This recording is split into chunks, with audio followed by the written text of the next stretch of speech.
హైదరాబాద్ కంచ గచ్చిబౌలిలోని 400 ఎకరాల స్థలం ప్రభుత్వానిదే అని స్పష్టం చేసింది రేవంత్ సర్కార్. ఆ భూమితో హైదరాబాద్ సెంట్రల్ యూనివర్సిటీకి సంబంధం లేదని తెలిపింది. ఓ ప్రైవేట్ సంస్థకు 21 ఏళ్ల కిందట కేటాయించిన భూమిని న్యాయ పోరాటం ద్వారా ప్రభుత్వం దక్కించుకుందని ప్రకటించింది. ఆ 400 ఎకరాల భూముల వేలం, అభివృద్ధి పనులు అక్కడి రాళ్లను దెబ్బతీయవని స్పష్టం చేసింది. అలాగే అభివృద్ధికి ఇచ్చిన భూముల్లో చెరువులు లేవని కూడా ప్రభుత్వం వెల్లడించింది.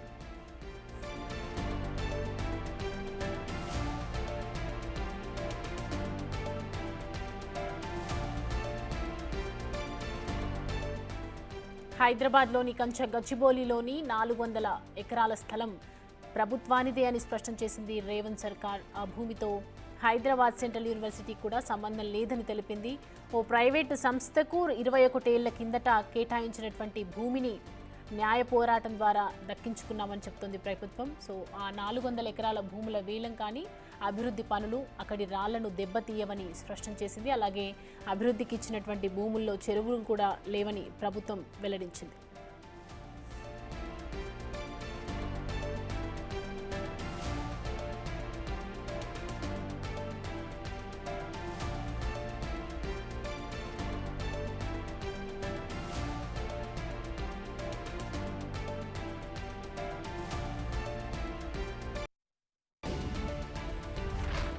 ఈ అంశానికి సంబంధించి మా అసోసియేట్ ఇన్పుట్ ఎడిటర్ నగేష్ లైవ్లో అందిస్తారు. నగేష్, కంచ గచ్చిబౌలి ల్యాండ్స్ విషయంలో విపక్షాలు రాజకీయం చేయాలని చూస్తున్నాయన్న విమర్శలు రావడానికి కారణాలు ఏంటి? అసలు ప్రభుత్వం ఆ ల్యాండ్స్ గురించి ఏమంటుంది? అంటే ఈ భూమికి సంబంధించి గొడవ ఈనాటిది కాదు. దాదాపుగా 21 ఏళ్ల పోరాటం తర్వాత ఆ భూమిని తెలంగాణ ప్రభుత్వం ఈ మధ్యనే స్వాధీనం చేసుకుంది. సుప్రీంకోర్టు ఉత్తర్వుతో ఆ భూమిని TGIICCకి అప్పజెప్పుతూ నిర్ణయం తీసుకుంది. ఈ గొడవకు సంబంధించి 2003 ఆగస్టు 9న అప్పటి ఉమ్మడి గవర్నమెంట్లో ఉన్న చంద్రబాబు నాయుడు IMG భారత్కి, అకాడమీస్ భారత్ ప్రైవేట్ లిమిటెడ్ ఫ్లోరిడాకు చెందిన కంపెనీగా వాళ్ళకి దాదాపుగా 850 ఎకరాలు భూమిని కేటాయిస్తూ జీవో జారీ చేశారు. అప్పుడు క్రీడా మైదానాలు కావచ్చు, క్రీడలను పెంపొందించడానికి 2020 వరకు హైదరాబాద్లో ఒలింపిక్స్ నిర్వహించడానికి తాము అన్ని ఏర్పాట్లు చేస్తామని చెప్పి IMG భారత్ అధినేత బిల్లిరావు, అహో బిల్లిరావు అలియాస్ బిల్లిరావు అప్పటి చంద్రబాబు గవర్నమెంట్తో ఒప్పందం కూర్చుకున్నారు. ఒప్పందం కూర్చుకున్న తర్వాత ఆ భూముల కేటాయింపు జరిగింది. తదుపరి రాజశేఖర రెడ్డి గవర్నమెంట్ ఏర్పడిన తర్వాత 2004లో పూర్తిగా మంత్రివర్గ సంఘం ఉపసంఘం ఏర్పాటు చేసి ఆ భూములు అక్రమంగా కేటాయింపులు జరపారని చెప్పి కూడా జీవో జారీ చేసి ఆ భూములను రద్దు చేసింది. తదుపరి IMG భారత్ హైకోర్టులో పిటిషన్ వేసిన తర్వాత ఆ పిటిషన్ పైన కూడా విచారణ సాగింది. 2006లో అప్పుడు రాజశేఖర రెడ్డి ప్రభుత్వం తీసుకున్న నిర్ణయము సమంజసమే అని చెప్పి కూడా హైకోర్టు అప్పటి గవర్నమెంట్కు తీర్పునిచ్చింది. కానీ IMG భారత్ ఆ భూముల్ని వదలలేదు. తదుపరి వివిధ కోర్టులో పిటిషన్లు వేస్తూ సుప్రీంకోర్టు వరకు కూడా ఈ కేసు వెళ్ళింది. ఇందులో ABK ప్రసాద్తో పాటు శ్రీరంగారావు, విజయసాయిరెడ్డి, మల్లారెడ్డి చాలామంది న్యాయవాదులు కూడా తెలంగాణ సంబంధించిన ఈ భూములు ఏవైతే ఉన్నాయో తెలంగాణ ప్రభుత్వం ఏర్పడిన తర్వాత ఈ భూములు చెందాలి తెలంగాణ ప్రభుత్వం అని చెప్పి కూడా రకరకాల వాదనలు వినిపించారు. కానీ అప్పుడు మాత్రం ఆ కంపెనీకి కేవలం 50,000కు ఎకరం చొప్పునే కేటాయింపులు జరపడం అనేది కూడా పెద్ద దుమారం రేపింది. ఈ మధ్య కాలంలో గత వారం రోజులుగా హైదరాబాద్ సెంట్రల్ యూనివర్సిటీ వేదిక కొంతమంది రాజకీయ నాయకులు కావచ్చు, కొంతమంది అదృశ్య శక్తులు ఆ భూమి హైదరాబాద్ సెంట్రల్ యూనివర్సిటీ అని చెప్పి కూడా రాద్ధాంతం చేస్తున్నాయని చెప్పి కూడా కొద్దిసేపటి క్రితమే తెలంగాణ ప్రభుత్వం కాంగ్రెస్ ప్రభుత్వం ఒక క్లారిటీ ఇచ్చింది. ఆ 400 ఎకరాల భూమికి సంబంధించి ప్రాజెక్టులో సెంట్రల్ యూనివర్సిటీ ఒక్క అంగుళం కానీ ఒక ఇంచు కూడా లేదని చెప్పి కూడా ఏదైతే క్లియర్గా 21 ఏళ్ల క్రితం వరకు భూమిపై న్యాయ పోరాటం జరిపిన విధానాన్ని 2 పేజీల నోటిని బయటకు విడుదల చేసింది. అందులో చెరువు లేదు, లేకు లేదు, అభివృద్ధి పనులకు సంబంధించి కూడా అక్కడ రాళ్లను కూడా ఏది దెబ్బతీసే విధంగా ప్రభుత్వం ప్రయత్నించదని చెప్పి కూడా క్లియర్ కట్గా నోటు జారీ చేశారు. ఇదంతా కూడా షేర్లింగంపల్లి గచ్చిబౌలి ప్రాంతంలో ఉన్న గచ్చిబౌలి సంబంధించి 400 ఎకరాల పైన కూడా ఏదైతే ఆ భూమికి హక్కులు కూడా రాష్ట్ర ప్రభుత్వానికే ఉన్నాయని చెప్పి కూడా నోట్లో పేర్కొన్నారు. 2004లో ఉమ్మడి ఆంధ్రప్రదేశ్లో రాష్ట్ర ప్రభుత్వం ఒక ప్రైవేట్ కంపెనీకి కేటాయింపులు జరపడం ద్వారా ఈ వివాదం తలెత్తింది. ఆ వివాదం పైన కూడా పూర్తి న్యాయ పోరాటం తర్వాతనే 21 ఏళ్ల న్యాయ పోరాటం, సుదీర్ఘ పోరాటం, అప్పటి ఉమ్మడి గవర్నమెంట్ కావచ్చు, తెలంగాణ ప్రభుత్వం ఏర్పడిన తెలంగాణ గవర్నమెంట్ కావచ్చు, 2 ప్రభుత్వాలు కూడా సుదీర్ఘ పోరాటం జరిపిన తర్వాతనే యజమాని హక్కుల్ని సుదీర్ఘ పోరాటం తర్వాత తెలంగాణ ప్రభుత్వానికి సుప్రీంకోర్టు కేటాయింపులు జరిపిందని చెప్పి కూడా వాళ్ళు నోటు విడుదల చేశారు. భూమికి సంబంధించి ఎటువంటి వివాదం జరిపినా కూడా ఖచ్చితంగా కోర్టు ధిక్కరణకే కిందికే వస్తుందని చెప్పి కూడా క్లియర్గా నోట్లో పేర్కొన్నారు. అందులో యూనివర్సిటీ ఆఫ్ హైదరాబాద్కి, హైదరాబాద్ సెంట్రల్ యూనివర్సిటీకి ఒక్క అంగుళం భూమి కూడా లేదు. ఎందుకంటే ఆ భూమిలో ఎటువంటి అభివృద్ధి చేపట్టినా కూడా ప్రభుత్వ ప్రణాళికలో భాగంగా యువతకు రకరకాలుగా ప్రయోజనాలు కలిగించే విధంగా ఉంటాయని చెప్పి కూడా అందులో చెప్పారు. అందులో చేపట్టే అభివృద్ధి పనుల్లో భాగంగా అందులో చెరువు ఉందని కొంతమంది, అక్కడ జంతువులు తిరుగుతున్నాయని కొంతమంది చెప్పడం, అలాంటివి ఎక్కడ లేవని చెప్పి కూడా క్లియర్గా చెప్పిన పరిస్థితి. ప్రాజెక్టును అక్కడ ఏదైతే ప్రాజెక్టులో కేటాయింపు జరిపారో వ్యతిరేకించే వాళ్ళంతా కూడా రియల్ ఎస్టేట్ వ్యాపారులు, ప్రైవేటు వ్యక్తులు, రాజకీయ నాయకులు, కొంతమంది విద్యార్థులను తప్పిదో పట్టించి కొంతమందిని ప్రభుత్వం పైన ఎగదోసి ఇలాంటి విషయాల్ని కూడా, కథనాల్ని కూడా కొంత మీడియాను కూడా పెట్టి వాళ్ళు ప్రచారం చేస్తున్నారని చెప్పి కూడా క్లియర్గా చెప్పారు. TGIICC కూడా ఈ విషయం దృష్టిలోకి వచ్చింది. భూమికి సంబంధించిన వాస్తవాల్ని కూడా బయటకు చెప్తున్నారని చెప్పి కూడా నోట్లో పేర్కొన్నారు. రంగారెడ్డి జిల్లా షేర్లింగంపల్లిలో దాదాపుగా 1,00,000 కోట్ల పైన భూమి ఉంటుంది. దానికి సంబంధించి కూడా క్లియర్గా కొత్త కంపెనీలకు కేటాయింపులు జరపడం, అక్కడ ప్రాజెక్టుల నిర్మాణం చేయడం కావచ్చు, వేలాది మందికి ఉపాధి కల్పించడం కావచ్చు అనేది కూడా క్లియర్గా నోట్లో పేర్కొన్నారు. 2003 నుంచి ఇప్పటి వరకు 2025 వరకు జరిగిన పూర్తి విషయాన్ని కూడా క్లియర్గా రిట్ పిటిషన్లు కావచ్చు, అప్పుడు ఎవరెవరు పిటిషన్లపైన పోరాటం జరిపారు, అలా అప్పుడు జరిగిన పిల్స్ కావచ్చు, మిగతా వ్యవహారాలన్నీ కూడా క్లియర్గా నోట్లో పేర్కొన్నారు. వీటన్నిటికి సంబంధించి కూడా లోకల్గా అంటే ఈ భూమికి సంబంధించి ఎవరికైతే క్లారిటీ కావాలనుకున్నారో వాళ్ళందరూ షేర్లింగంపల్లి మండల ఆఫీసులో సంప్రదించవచ్చు, కలెక్టరేట్లో సంప్రదించవచ్చు. భూ వివాదానికి సంబంధించి ఎటువంటి విషయాలైనా తెలుసుకోవచ్చు అని చెప్పి కూడా గవర్నమెంట్ క్లియర్గా చెప్పిన పరిస్థితి. ఎందుకంటే జీవో ప్రకారమే ఏదైతే జీవోను వాళ్ళప్పుడు జారీ చేసిన 2022 సెప్టెంబర్ 21 జారీ చేసిన GO MS number 571 revenue department act ప్రకారమే భూమి బదిలీ చేసేందుకు నిర్ణయం తీసుకున్నారని చెప్పి కూడా క్లియర్గా చెప్పారు. దీనిపైన అనవసరమైన వివాదాలు లేవనెత్తి అనవసరంగా పోలీస్ స్టేషన్లు గల కేసులు పెట్టించుకోవడం, రకరకాలుగా ఉద్రిక్తతను చెలరేగే విధంగా చేయకూడదని చెప్పి కూడా క్లియర్ నోట్లో పేర్కొన్నారు. ప్రపంచ స్థాయి IT మౌలిక వసతులు కావచ్చు, వాటికి సంబంధించిన మిగతా ప్రాజెక్టులకు కూడా ఖచ్చితంగా తెలంగాణ ప్రభుత్వం కట్టుబడి ఉంది. వాటి ప్రకారమే 400 ఎకరాల కేటాయింపులు జరిపాయని చెప్పి కూడా నోట్లో పేర్కొన్నారు. మీరు అన్నట్లుగా ఒక అంగుళం కూడా సెంట్రల్ యూనివర్సిటీకి కాదని చెప్తున్నా కూడా ఒక పక్కన విపక్షాలు రాజకీయం చేయటం వెనుక ఏదైనా కుట్ర ఉందని కాంగ్రెస్ ప్రభుత్వం భావిస్తుందంటారా? ఖచ్చితంగా. అంటే చాలామంది సంబంధించి ఏంటంటే ఇప్పుడు ఇప్పటికి కూడా 15 నెలల ప్రభుత్వం ఏర్పడిన తర్వాత కూడా రకరకాలుగా ప్రభుత్వానికి వ్యతిరేకంగా కొన్ని ఉద్యమాలు చేపడుతున్నారు. కానీ తదుపరి ఆ ఉద్యమాలకు సంబంధించి కూడా క్లారిటీ ఇచ్చిన తర్వాత వాళ్ళందరూ వెనక్కి తగ్గుతున్నారు. సో ఇలాంటి వ్యవహారమే హైదరాబాద్ సెంట్రల్ యూనివర్సిటీ రిజిస్ట్రార్ కావచ్చు, వైస్ ఛాన్సలర్ కావచ్చు, ఈ భూములకు సంబంధించి ఇప్పటికే తెలంగాణ ప్రభుత్వానికి వాళ్ళు ఒక నోటు పైన సంతకం చేసి ఈ భూములు తమకు కావాలని చెప్పి కూడా ఆల్రెడీ గవర్నమెంట్కు తేల్చి చెప్పారు. తేల్చి చెప్పిన తర్వాత కూడా అందులో ఉన్న కొంతమంది విద్యార్థులను బయటకు తీసుకొచ్చి హైదరాబాద్ సెంట్రల్ యూనివర్సిటీకి సంబంధించిన భూములు అని చెప్పి కూడా కొంతమంది అంటే యూట్యూబర్స్ కావచ్చు, మిగతా ఛానల్స్ని కావచ్చు అక్కడ ప్రేరేపించే విధంగా ఉద్యమాలు చేస్తున్నట్టుగా కూడా గందరగోళాన్ని చెలరేగించే విధంగా జరుగుతున్నది అనేదే ఈ నోటు సారాంశం అని చెప్పి కూడా ప్రభుత్వం చెప్తుంది. సో ఈ భూమికి సంబంధించి అంటే ఇక్కడ ఉన్న 400 ఎకరాలు కావచ్చు, సరూర్ నగర్ మండలం మామిడిపల్లి ఎయిర్పోర్ట్ దగ్గరలో ఉన్న 450 ఎకరాలు కావచ్చు, అదంతా కూడా ప్రభుత్వ భూమి అని స్పష్టంగా సుప్రీంకోర్టు ఆర్డర్స్లో పేర్కొన్న తర్వాత కూడా ఇలాంటి ఆందోళనలు రాద్ధాంతం చేయడం వల్ల వచ్చే లాభం ఏంటి?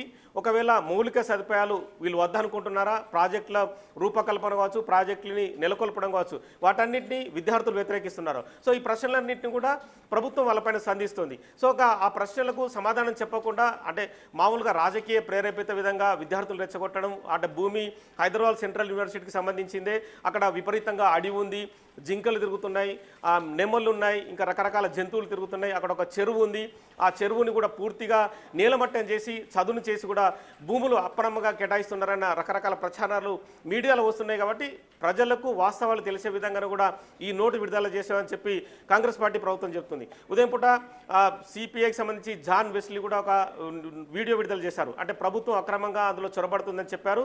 తదుపరి ముఖ్యమంత్రి రేవంత్ రెడ్డి డైరెక్ట్గా జాన్ వెస్లీకి ఫోన్ చేసి అంటే ప్రభుత్వ భూమికి సంబంధించి ఎలాంటి విధి విధానాలు జరిగాయి, 2023 నుంచి 2025 అంటే దాదాపుగా 21 ఏళ్ల పోరాటం తర్వాత ఆ భూమి ఎవరిదని కూడా తీర్పు చెప్పింది.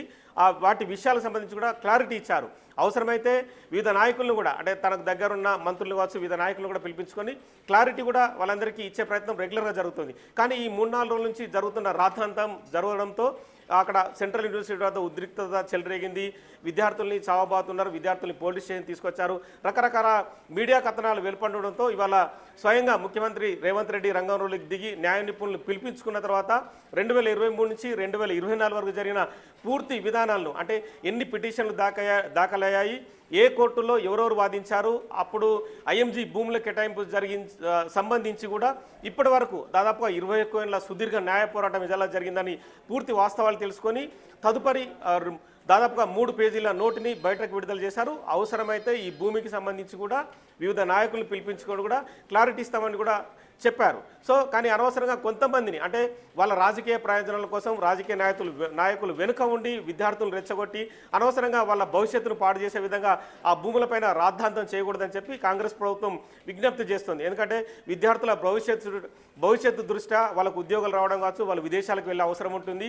అనవసరంగా వాళ్ళను ముందుండి నడిపించి వాళ్ళపైన కేసులు పెట్టించి వాళ్ళ విద్యార్థుల జీవితాన్ని నాశనం చేసే విధంగా ముందుకు పోదని చెప్పి కూడా ప్రభుత్వం విజ్ఞప్తి చేస్తుంది. ఈ క్రమంలోనే 400 ఎకరాలకు సంబంధించి కంచె గచ్చిబౌలి హైదరాబాద్ సెంట్రల్ యూనివర్సిటీకి ఆనుకుని ఉన్న భూమి ప్రభుత్వాందే. ఆ ప్రభుత్వ భూమిని కూడా TGIICCకి కేటాయింపులు జరుపుతూ కూడా నిర్ణయం తీసుకుంది.